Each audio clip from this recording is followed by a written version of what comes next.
And welcome to a special edition of the Rams Roundup. And before I talk Rams, I got two friends of mine, Bianca Beck from the St. Louis Surge and the owner, Khalia Collier. Thank you for coming in. Thank you for having us. Now, before we get into talking about what I love, football, you guys had a great season, finished 13-2. Now you're getting ready to go into the off season. So what are some of the things that you learned from this season that you're looking to parlay into the following season?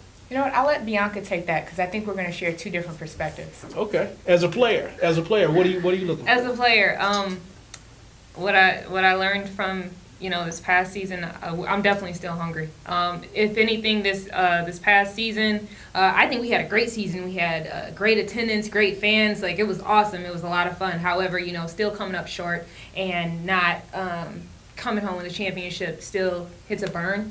So, getting back in the lab, getting in the gym, working hard. And during this off season, me and some of my teammates have already, met up with Coach Tony, and we've been in the gym. We've been working out individually, getting better. Even though our season isn't until next year, we're still getting ready for it right now. When you got a record of 13-2, and that's a great winning percentage. At any time did you guys kind of take the foot off the pedal? I will say yes. There may have been times where we got relaxed because those teams some of the teams we were playing, we were clearly the more superior team. So I will say there were times that we did get relaxed. I don't think that when we played a championship like team, I don't believe we were relaxed at all. Our last home game, we went into overtime. I don't believe we were relaxed during that game because it was a constant battle the entire time. Certain similarities from football and basketball is a point guard. Point guard, quarterback, pretty much the same thing. Talk about this quarterback that you got running the offense. Bianca's a natural leader. She commands the floor. She's vocal. Her work ethic speaks for itself, and it demands respect when you're on the court. I think for not only as a veteran, but when we're recruiting new recruits, new players, she sets the standard of what we want out of a surge player, not only on the court and off the court. And just watching her facilitate the basketball, that is her trade. She does it incredibly well. So after this season, you guys, you in your off season now, from a standpoint of this league growing, what are some of the positive things that you noticed so far? And you can go into your fifth year next season. Yeah, it's crazy how fast time flies. Watching the WBCBL grow has been really interesting. From a perspective of, we've transitioned out of a semi-pro league to now we're the premier professional development league, which also adds another level of credibility from a league standpoint. From a surge standpoint, we've always carried and conducted our brand as a professional team. And that's, setting that standard of excellence for other teams to also look at us as that platform to where, hey, the bar is here and we need to stay here to continue elevating not just the surge, but the program and women's basketball as a whole. And that's been incredibly important. But watching the traction, the WBCBL has been in existence now 10 years. It is the largest running professional development league and the only that's been consistent. So it definitely shows something to where it's only growing. How important is it for your team to be a reflection of the community? Oh, it's huge. You won't hear us say it enough that we are champions on and off the court, that we're role models and mentors. All of our players are great people that happen to be phenomenal athletes.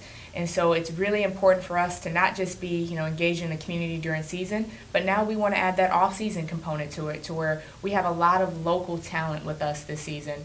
That hasn't been as strong of being right here in St. Louis. The Missouri, Illinois area, we only recruit 4 to 5 players out of state, but to see them here in our hometown, we want them out, and they want to be out, which is really awesome.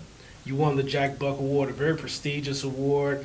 I've seen you with Tom Stillman, and when I saw a picture of you with Tom Stillman, and I instantly started getting tweets, is there something in the works with you guys transitioning to the WNBA? Any truth to that? No, so we have actually completely changed our vision. And how you start your business is not how you always continue. You evolve, you grow, you mature, the things that you learn. I've been very fortunate to not only do a tremendous amount of research within the WNBA, but also have the opportunity to meet with owners and executives and kind of see that landscape. The surge model is completely different. So we're building to be a sustainable franchise in the St. Louis community, and then looking at taking our model and expanding that eventually. But first, it's getting the community support to grow, to show not only are we, blowing it out of the waters with attendance and support, but it's different. We're not competing with the WNBA. We're not competition. We're just a separate model, and we highlight our players just a little bit different. That's pretty big when you feel so confident in what you guys are doing and the grassroots campaign to where you say, well, we're not interested in that. We're just going to keep on doing what we're doing. It is. We're pioneering, we're trailblazing, we're creating a culture here in St. Louis that's been non-existent. For us to be a consistent women's franchise that's growing in the market, that's what's more important to us, not really setting our scopes on the WNBA. And then ultimately, looking at how do we grow women's sports as a whole, that's our main priority. Back to you, Bianca. On the floor, are you the feisty type of player, or I mean, what kind of point guard are you in your face? Are you like Ross Strickland? You got to catch a game, Palmer. I know. I'm so very in football, but I'm gonna definitely do. So what do you got to offer when you come out on the court? I'll give you my opinion of what I feel like I'm like, and then she can tell you what I actually am. I wouldn't call myself feisty. I'd say I'm charismatic. I will talk with the refs. I'll be like, oh my God, really? Like, give me something, ref, talk to me. And I'll even talk to the players, not like trash talk, but I'll be like, now it was foul. I try to be entertaining because, even though I am a basketball player, I'm also an entertainer on the court. So I do want to, I'll even speak to the fans, have a little bit of fan engagement. So I think I'm just a passionate player. Okay. Well, I'll say that. So you foul me or something, there's passion and I'm charismatic. So Khalia, I won't see no Russell Westbrook outbreaks, No. Bianca's a captain, and her leadership shows at all times. So watching her interact with the refs, you're going to get that, that charismatic, knowing how to woo the refs a little bit without getting a technical foul. You're going to see her interact with the fans of, oh, you guys like that play, or just that simple engagement, but seeing her passion and her heart and her dedication on the floor, that's what people gravitate towards.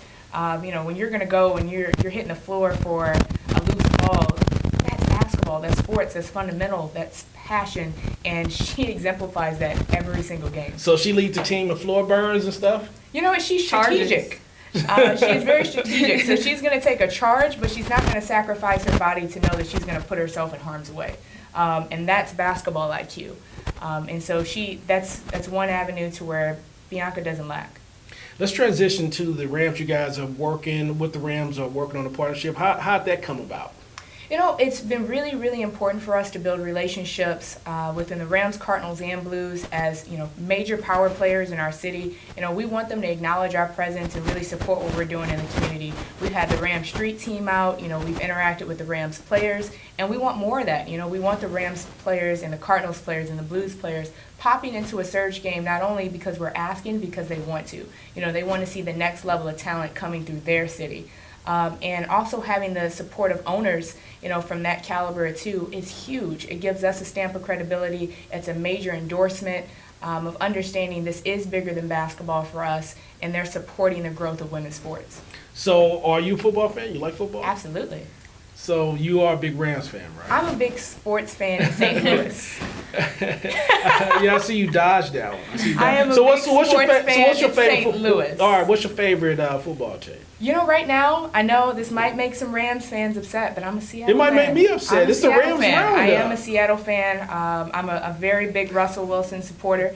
I think he's a phenomenal. I'm big on character. So you gotta follow my trend on. I'm big on character. She is, and he represents great leadership at all times as a quarterback. So he's a great guy to get behind for a team perspective. Ishmael is smiling because he knows I'm thinking of some colorful words. 'Cause I talk really good about the Seattle Seahawks. Seattle Seahawks. Wow, that's interesting. But I mean, they do have a good team. They have one of the best defenses in the league. They have one of the best running backs in the league, best quarterback in the league. Oh, they work hard without question. Yeah. No one can take that away from them. And I kind of noticed a similarity in the color scheme with the Surge. If you zero in, it's very we Seahawks. like vibrant colors. Yeah, I can't say that's a mistake, but we do. It's a good commonality between us. So first game of the season, Rams and Seahawks. And I just so happen to be walking around the Edward Jones Dome, and I see you in a Russell Wilson jersey. You're going to see me in neutral colors. Probably navy blue to play it safe. I'm a hometown girl. I can't not represent. We got to pull for hometown teams, so I'm still going to be representing the Rams. All right, well, that's good, because I'll let you get by with that. The Kobe thing, I don't know if I can let you slide. Oh, man, you're killing me. You're killing me. I'm still a diehard Lakers fan. Don't hold it against me. Okay. So football prediction, who do you think will likely be in the Super Bowl? As today, you can always amend your picks. If I had to go, I'm going to take the championship again. It's Seattle. I think we're going to see them right back there next year. I agree. Oh, so you like Seattle too? I wouldn't say I like Seattle. But I like them more than the Patriots, but they're good. I Super Bowl represent champs, I don't think anybody's surprised if they go back to back. So what do you guys think? I want to get both of you guys' opinion on the Patriots. You know, the whole thing about Deflategate. Is there anything in basketball where you felt that certain teams tried to get an extra advantage or something? You stick them on the hands? What do you think? It's really She's tough. smiling. It's really tough to deflate a basketball, but there are things that's done kind of behind the scenes of clock action, X amount of fouls, what play is called. We've all seen being, homework. If you're not and you're playing on a road game, that's probably not going to go in your favor sometimes.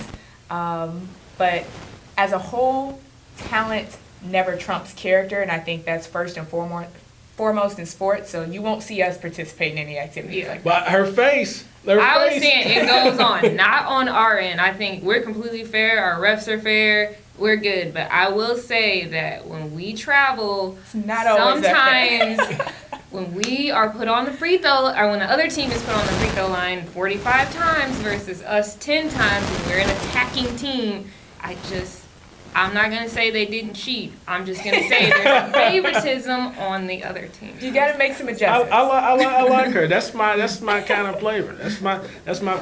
Now I want you to play Ishmael. I retired from playing, but Ishmael, he's not giving up the hoops. So here's the thing. We like you guys too much to put you in that situation. I agree. Yes, I appreciate that. I appreciate that. Thank you guys. Appreciate you guys hanging out with me. Thank you. I hope this won't be the last time. Absolutely not. We're excited to be back. And like I said, I will look past the Seattle thing All right. and the Kobe thing. I promise.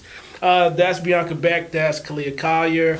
Appreciate you hanging out with us in this special edition of the Rams Roundup. Until next time, peace.